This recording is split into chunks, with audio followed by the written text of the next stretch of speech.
अस्सलाम वालेकुम, welcome to my YouTube channel cooking with Siya Rizwan.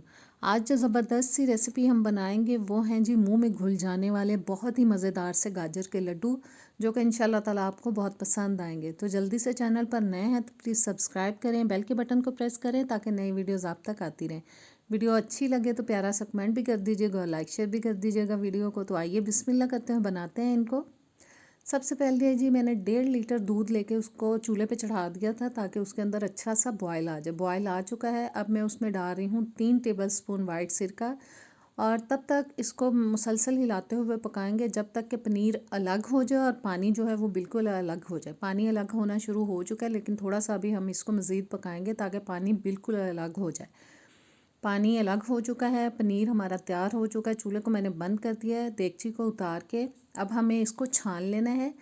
मैंने एक बोल के अंदर स्ट्रेनर रख लिया है और स्ट्रेनर के ऊपर मैंने मलमल का कपड़ा डाल दिया है ताकि जो पानी है इसके अंदर से निकल जाए और पनीर जो है हमारा अलग हो जाए।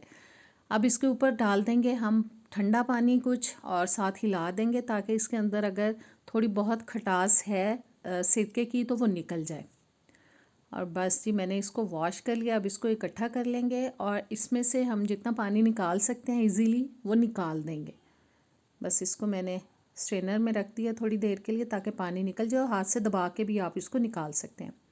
पानी मैंने हाथ से दबा के भी थोड़ा निकाल लिया था जितना मैं निकाल सकती थी।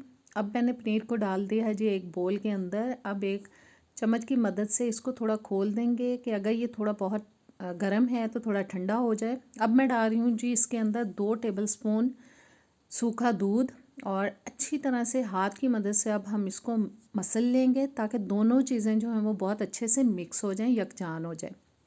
मसलने से पनीर जो है वो थोड़ा सॉफ्ट भी हो जाता है और मुसलसल इसको मसलना है। अब एक डो की फॉर्म में ये आ चुका है। इसको अब 10 मिनट के लिए हम ऐसे ही रख देंगे साइड पे। अब मैंने गाजर ले ली हैं, 3 अदद हैं। वेट के हिसाब से देखा जाए तो 1 पाव तक इनका वेट बनता है। इनको ग्रेट कर लेना है, बारीक साइड से मैं करूँगी। ये देखें मोटी साइड है, ये बारीक साइड है। बारीक वाली साइड से हम गाजरों को ग्रेट कर लेंगे। बहुत मोटा नहीं इनको ग्रेट करना, बारीक वाली साइड से ही करना है। गाजरें ग्रेट हो चुकी हैं। अब पैन के अंदर मैं डाल रही हूँ 1 टेबलस्पून देसी घी। बस इसको थोड़ा मेल्ट करते हैं और अब डाल देंगे हम इसमें ग्रेट की हुई गाजरें। और जी गाजरों को हमें मीडियम टू लो फ्लेम पे पकाना है, मुसलसल हिलाते हुए जब तक कि गाजर के अंदर जो पानी है वो ड्राई हो जाए। और जब इसका पानी ड्राई हो जाएगा तो देखें इसकी रंगत भी बिल्कुल चेंज हो जाएगी। और मुसलसल हिलाते हुए मैं इनको पका रही हूँ ताकि बाज़ों का ये होता है ना कि गाजरों को हम हिलाएं ना तो वो नीचे से थोड़ी ब्राउन ब्राउन होना शुरू हो जाती हैं। इसलिए हमें इनको मुसलसल हिलाना है ताकि जो इनका कलर है वो फ्रेश ही रहे और ख़राब ना हो। और देखें जी कलर चेंज हो चुका है, पानी तकरीबन इसके अंदर से खुश्क हो चुका है। अब मैं डाल रही हूँ इसके अंदर पनीर और खुश्क दूध जो हमने मिक्स करके रखा था। इसको अब गाजर के अंदर डाल के अच्छी तरह से मिक्स करना है, अच्छी तरह से खोल लेना है इस तरह से प्रेस करते हुए ताकि गाजर के साथ पनीर जो है वो बिल्कुल यकजान हो जाए। मुसलसल हिलाते हुए मीडियम टू लो फ्लेम पे मैं इसको पका रही हूँ। और इस दौरान अगर गाजर में थोड़ा बहुत पानी होगा भी तो वो भी बिल्कुल ड्राई हो जाएगा। और इसी पीरियड में गाजर जो है वो गल भी जाती है, सॉफ्ट भी हो जाती है। और देखें मैं बहुत अच्छी तरह से कोशिश कर रही हूँ कि दोनों चीज़ें जो है वो अच्छे से मिल जाएं, मिक्स हो जाएं। पनीर को मैंने बिल्कुल मिक्स कर दिया है गाजर के साथ, आपको पता चल रहा होगा देख के भी।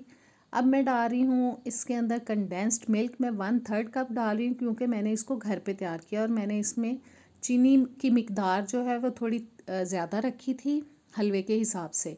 आप अगर मार्केट वाला कंडेंस्ड मिल्क इस्तेमाल करते हैं तो आप हाफ़ कप तक डाल सकते हैं, अपनी पसंद के हिसाब से टेस्ट कर लीजिएगा।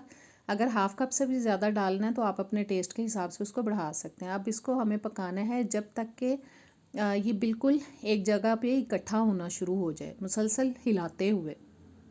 इस हलवे को मुसलसल हिलाना पड़ता है। आधा टीस्पून मैंने इसके अंदर डाल दिया जी इलायची पाउडर और बस अच्छे से मिक्स कर लेंगे इसको भी। अच्छी तरह से मिक्स कर लेने के बाद अब चूल्हे से उतारेंगे और इसको हम 10 मिनट के लिए ठंडा होने देंगे। और 10 मिनट ठंडा करने के बाद इस तरह से आप इसका थोड़ा सा पोर्शन लें। जितना आपको साइज़ बनाना है लड्डू का उतना आप बना सकते हैं। मैं ना बहुत बड़ा बना रही हूँ ना बहुत छोटा, नॉर्मल सा साइज़ बना रही हूँ। ये जी हमारा ज़बरदस्त सा लड्डू हो चुका है तैयार। इसी तरह से हम सबको बना के प्लेट में रखते जाएंगे। तो कैसी लगी आज की रेसिपी? उम्मीद करती हूँ पसंद आई होगी। ट्राई कीजिएगा। इजाज़त दें। अल्लाह हाफिज़।